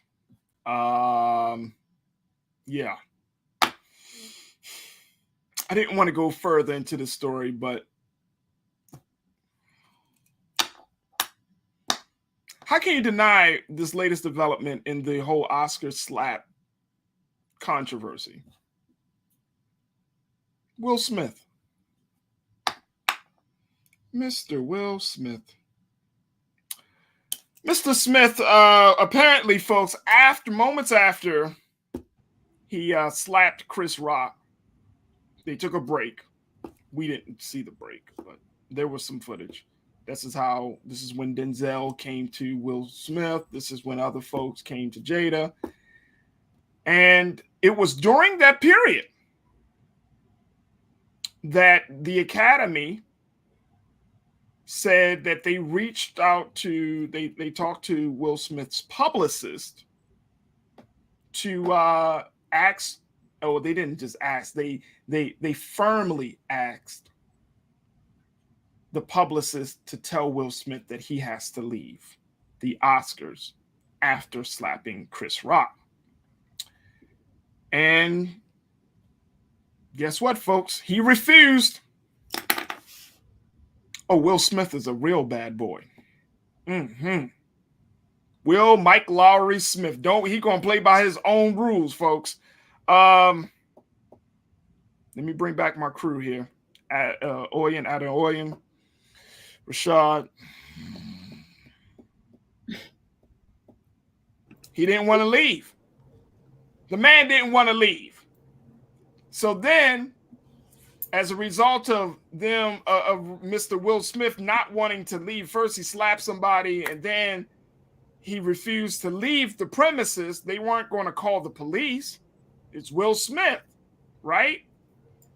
So that led them to now be in a space where they have to consider, Oyen, some serious disciplinary action. Let me just share with you what the statement that came from the Academy said, folks. This is the official statement from the Academy of Motion Picture Arts and Sciences. Let me just share with you this, and I'm going to get through this. The Board of Governors today initiated a disciplinary, this was yesterday that this was released. The Board of Governors today initiated disciplinary proceedings against Mr. Smith for violations of the Academy standards of conduct, including inappropriate physical contact abusive or threatening behavior, and compromising the integrity of the academy. Consistent with the academy standard of conduct as well as California law, Mr. Smith is being provided at least 15 days notice of a vote regarding his violations and sanctions, and the opportunity to be heard beforehand by means of a written response. At the next board meeting on April 18th, the academy may take any disciplinary action, which may include suspension, expulsion, or other sanctions permitted by the bylaws and standards of conduct. Mr. Smith's action at the 94th Oscars were a deeply shocking, traumatic event to witness in person and on television. Mr. Rock, we apologize to you for what you experienced on our stage, and thank you for your resilience in that moment. We also apologize to our nominees, guests, and viewers for what transpired during what should have been a celebratory event. Things unfolded in a way we could not have anticipated. While we would like to clarify that Mr. Smith was asked to leave the ceremony and refused, we also recognize we could have handled the situation differently. Oyen, because I wanted to bother you with this today, Oyen, that's why I'm going to you first about this. The man refused to leave the academy. It forced the academy hand to move forward on this. What do you make of this? What do you foresee? What do you take from this, Oyen? Well, for one, I'm exhausted by this. You and me both. This saga, as I'm sure we're all exhausted about it. I mean, it feels like I don't know, a bit of like too little, too late from the academy. It feels like the academy, for one, for those who are viewing at home, what was shared on the screen and what we saw was, we saw the slap, we saw, Will Smith taking action against Chris Rock, and then we saw him getting an award, Right. So, right. From a slap to an award, which means that there was actually some time. There was a break in time in that situation. Like I've read that could have been like 20 minutes. But I don't know if that was the case, considering this was supposed to be a live broadcast. So I'm not sure how that would have worked out. But I'm sorry. Go ahead, Owen. No, yeah, and then even in a speech, Will Smith did mention that Denzel spoke with him, and some people came up to him, and so we're aware that there was some time. But we were never aware of the academy kind of asking him to leave. And it is interesting that now they've come out saying we're going to review this, we're going to do this and that. But I feel like kind of the messaging and what we saw is pretty clear. We saw this happen, and now they're trying to figure out what to do and how to navigate the situation, because the Oscars doesn't necessarily want another scandal. But yeah, I mean, I don't think that I think it's a little late, but it'll be interesting to see what they decide to do in terms of what this disciplinary action could mean and what decision they come to with this. What I mean, and Rashad, the academy said that they should have handled this situation differently. Mm-hmm. What do you think they mean by that? Do you think they mean that first, where was security if that was the case? And people are asking on our live here on our stream, like, where was security? They always got security. So maybe not to make light of this situation, but a black person on security, they probably be like, man, what you want me to do? What? Oh, you want me to go and grab Will Smith, who just physically assaulted a man? Now you want me to grab him and tell him he has to go? First thing, I like all of his movies. And the second thing is he looks like he's pretty good with them hands. Yeah, that was. I'm gonna start by saying exactly what y'all said. I'm exhausted, and I purposely have not spoke on this situation because I have been over everyone's 2 cents. Oh, wow. My piggy bank is full off of this, and I haven't used my voice at all to give no light to this situation besides right now. I believe what we're seeing is the Oscars, Motion Pictures, the Academy Awards doing the CYA, for them to keep their good standing and stay in good faith of the situation themselves. One, because it was so unexpectedly, and two, it doesn't attest to the character that we know of Will Smith. And one that, in particular, Will probably is the most safest black man in Hollywood. So even if he was to stand up, I don't think security would have even been even readily aware that he was going to go up there and physically assault another man or another entertainer on live television. So who has that quick reaction to, to determine what they're actually seeing in real time and how to move with it? I believe that, live shows is not always live. Sometimes they have the power to edit, and there was a lot of lapse in that before we saw him receive his award, which is understandable if he has this influence of power to say, hey, I still want to be here because this was a night where everyone knew I was going to be a part of this celebratory moment and receive an award that it was way past due, that despite this lack of character in the time it is, I still am deserving to be in this space, which is a level of privilege, right? Because everyone still wouldn't be able to do that, but it being Will Smith and what he means to the culture, what he has done for Hollywood and what he has been as a person, who he represents and what he represents. Correct. So I think what the Academy is just doing, like, they're just covering their own behinds at this point, right? I think what they're doing, this statement could have went out Monday rather than on a Thursday, on a Wednesday, right? So it's like at this reality, it's like, my thing is with this though. Here's the thing: does this change anything? No. I mean, does this change the conversation? Does this change anything? Like now that he refused, like obviously Will Smith is, we never would have thought in a million years that this guy who is the Fresh Prince of Bel-Air, this lovable, likable, fun guy, would be considered to be a true bad boy of Hollywood. He smacked somebody. He refused to leave the Oscars. Like he got this streak in him right now. He got this rep. But does it change anything? Yeah, and I think that's the most important question to ask. And I don't think it does. And even kind of going off of what was just said about the Oscars and them trying to cover their own behinds, they're still recovering from the #OscarsSoWhite debacle that had a lot of people boycotting the awards show. And so I agree. I don't think that it would have been in their best interest to deny Will Smith that award in that moment. But also, you said that you think that it would have been? It would not have been in their best interest. Oh no. Oh, okay. To deny Will Smith that award at that moment because of all the history there. And also, like Will Smith is not, a kid that just came off the block a couple of years ago. Like he's been in this industry and in this business for a long time as well. 30 years.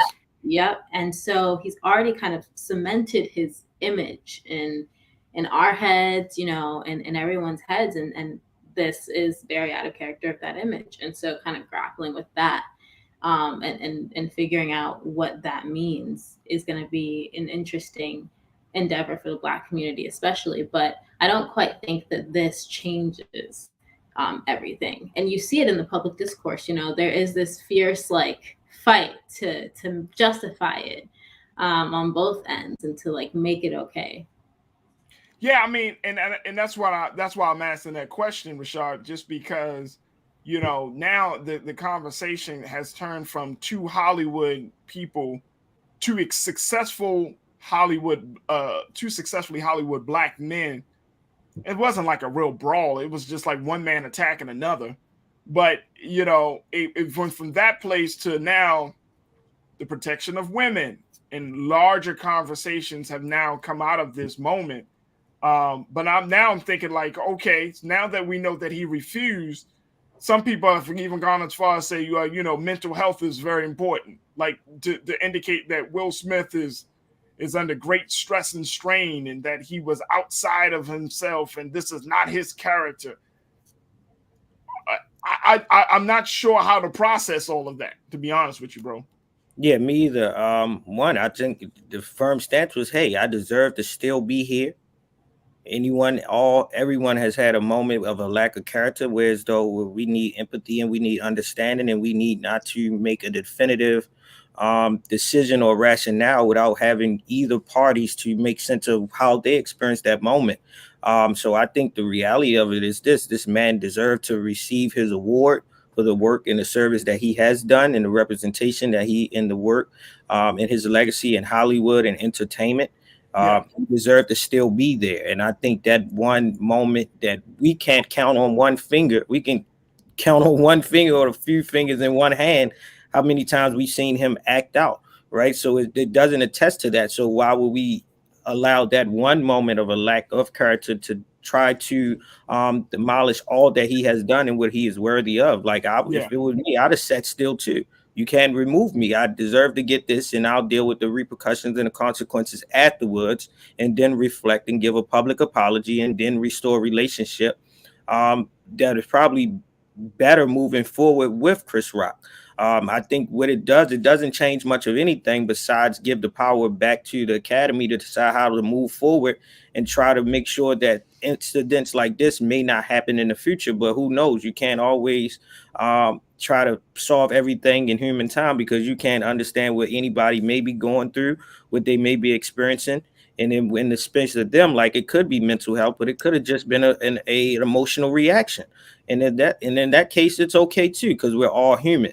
But the reality is this man is still deserving of his accolades, his honors, and his recognition, despite the lack there of character. And what I am more mindful of is trying to make sure that we don't experience, like we always experience, one lack of character demolish a man's integrity and legacy. And we watch the public castrate this black man and tarnish everything that he has worked hard for. Yeah.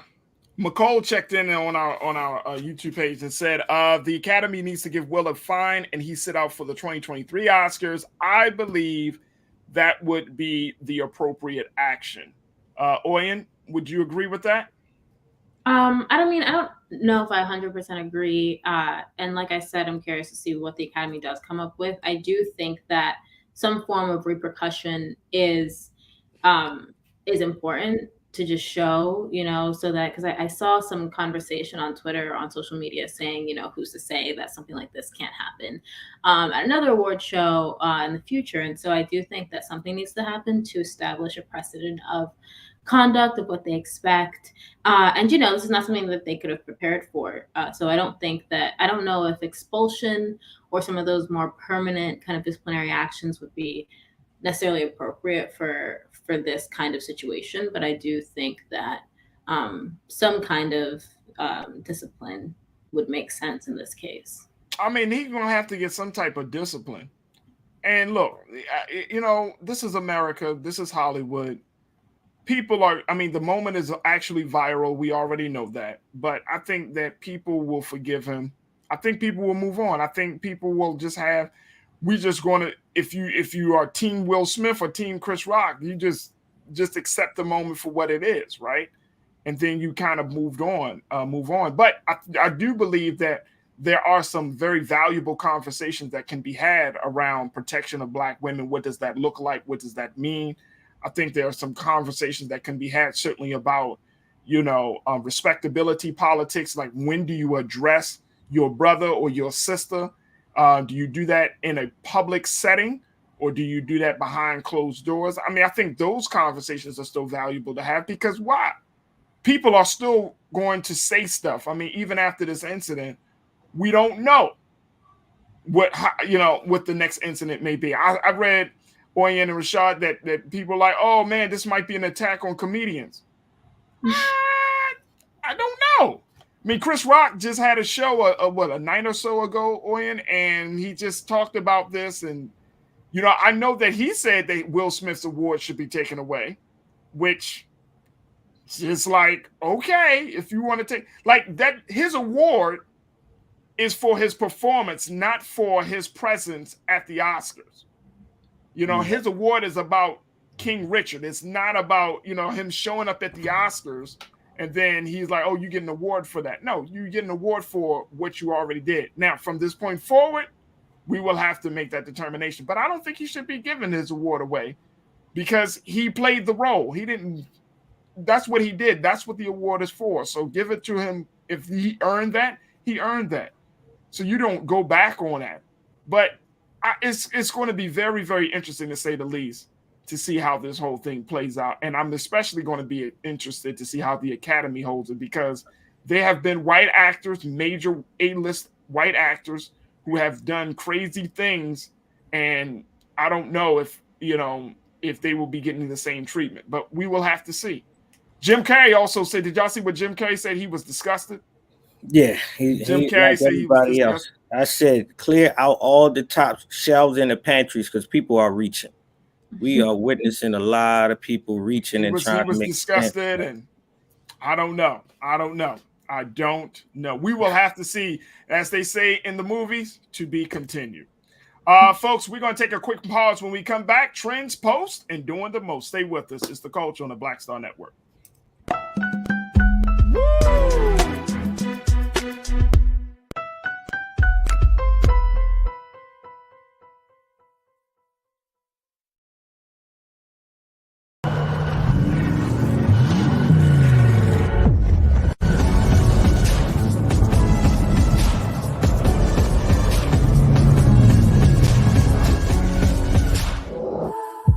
Don't you think it's time to get wealthy?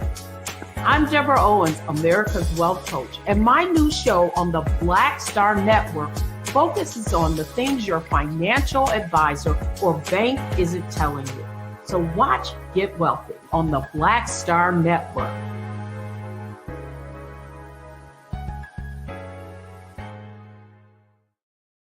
Hi, I'm Dr. Jackie Hood Martin, and I have a question for you. Ever feel as if your life is teetering and the weight and pressure of the world is consistently on your shoulders? Well, let me tell you, living a balanced life isn't easy. Join me each Tuesday on Black Star Network for A Balanced Life with Dr. Jackie.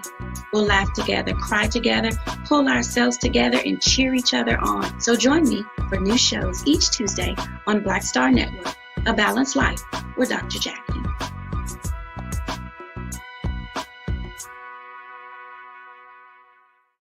Pull up a chair, take your seat. The Black Tape with me, Dr. Greg Carr, here on the Black Star Network. Every week, we'll take a deeper dive into the world we're living in. Join the conversation only on the Black Star Network.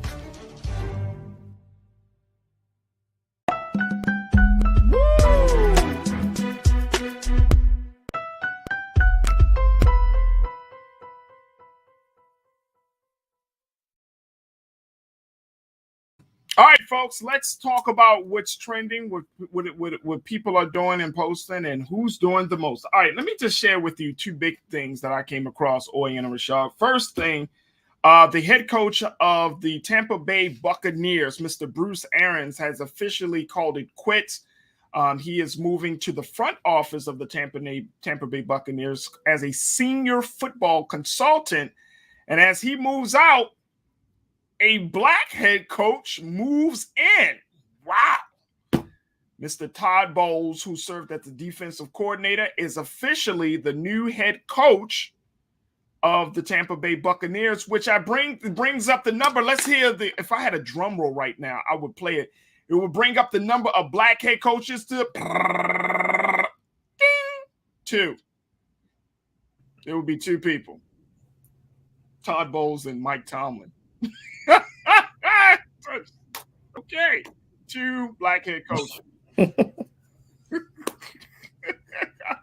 I don't know, but Tampa Bay said that, Bruce Arians said that he thought Todd Bowles was the best man for the team. He did not want to leave in a full-blown retirement without making sure that Todd Bowles had a space. So I think it's pretty interesting that we're seeing a second black head coach. I don't know if any one of you are football fans, but this is big considering Tom Brady has also decided to come back to play for next year. So what are your thoughts on that? If you have any thoughts on it, Rashad? Are you a Ravens fan? Okay, I get it. I take it as a subtle win for the culture. At least it's a subtle win for the culture. Okay. Subtle win for the culture. We moving up the numbers, quantifiable. We move from 1 to 2. What's more better than 1 millionaire? 2, right? Like Beyonce said, what's better than 1, 2. So we almost getting there. by 2035. It's better than 1 billion and 2. Okay. 2 was better than 1 head coach. 2. All right. So we're going to take that as a settled win for the coach. At least the man didn't have to croak over and die for him to get the position, but he did the honorable place of making space and saying that this is one of the most qualified men. And with him moving up, he'd rather have this black man to be the head coach of the team. And he already knows his skill sets, expertise, and he knows the team well. Yeah, so it is. Congratulations, Mr. Coach Todd Bowles. And we're going to see how the team shapes up. All right. Also, what's trending right now. Did you know, folks, we got to give a big rest in power to the great Nipsey Hussle. It was 3 years ago today that Nipsey Hussle was gunned down in front of his own store in South Los Angeles, the Marathon store.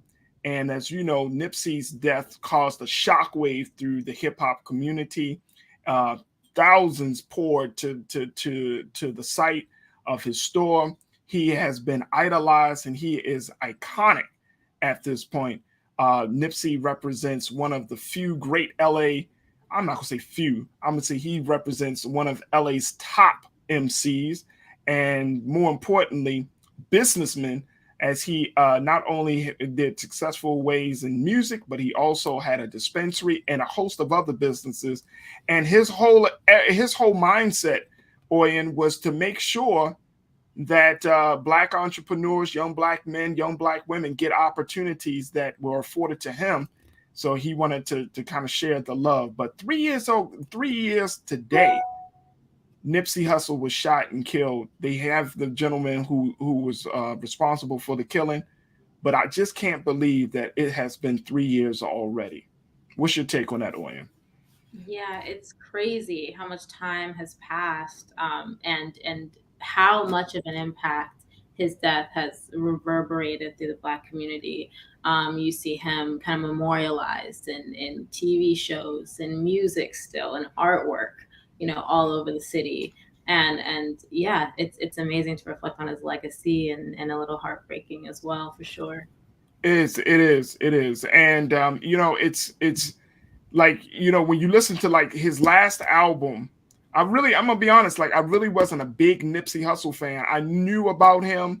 I knew, of course, about him and his relationship with Lauren London.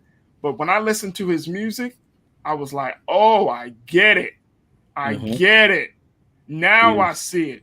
He was our generational Tupac. That's what I said. On the West Coast. I would say definitely on the West Coast. I don't know if it was like that on the East Coast, but definitely like his album, I think it came out in 2018 or 19, if I'm not mistaken. It was 2018. But yeah, he definitely served as a vessel for the people. So it's been sad. And I know that Lauren London has continuously been trying to grieve. And it's a hard thing to grieve when you lose somebody in public, with who you lose somebody in public, and yet they were a public figure. And it's like you have to grieve all over again each year. But Nipsey lived life to the fullest, and we just, we thank God that we were able to see some of the great talent that come from him. And may he continue to rest in power, man, because Nipsey was a true giant in the industry, and he is great inspiration for a lot of people. If you ever go to LA, they have a bunch of murals of Nipsey. If you live in LA, if you go to LA, you can go through any part of South LA, and you will find a bunch of murals of Nipsey and Kobe Bryant. Last time I was there, I just found that to be fascinating. That the love that they showed, and where the Marathon store once was the building. They don't. The last time I was there, it was all gated off, so you really couldn't go inside the parking lot or anything. It was like a construction site. But I think they should make that into a museum. I think they should honor Nipsey and others, from the West Coast, and use that space as a museum. But we will see how things go. But those were the two top trending things that was happening right now. Oyen, Rashad, thank you so much for being a part of the conversation. Thank you. Absolutely. Thank you. Oh, and let me just say this. I always appreciate my culture crew online. Damon, thank you so much for checking me. He said Lovey Smith is with Farajii. It's 3.5 coaches. Lovey Smith is with Houston, and the mixed coach with Miami. Yep. So that brings us to He said 3.5. 3.5 black people. David, that's not politically correct.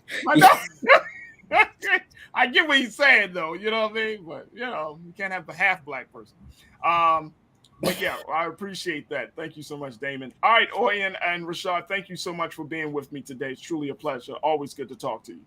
Peace. All right, folks. That's going to do it for us. Thank you so much, folks, for tuning in. I want to, just thank all of our fantastic guests, Dr. Mustafa Santiago Ali and Dr. Jacqueline Holland, for being a part of the conversation. Look, these are the type of conversations that we're having each and every day. This is why we ask you to support us, blackstarnetwork.com, where you can support us, Black-owned media like never before. Support us on all platforms, Cash App, PayPal, Venmo, Zelle, everything. And if you can't support us financially, just download the app for free. Let your family and friends know. Share all of our shows like The Culture.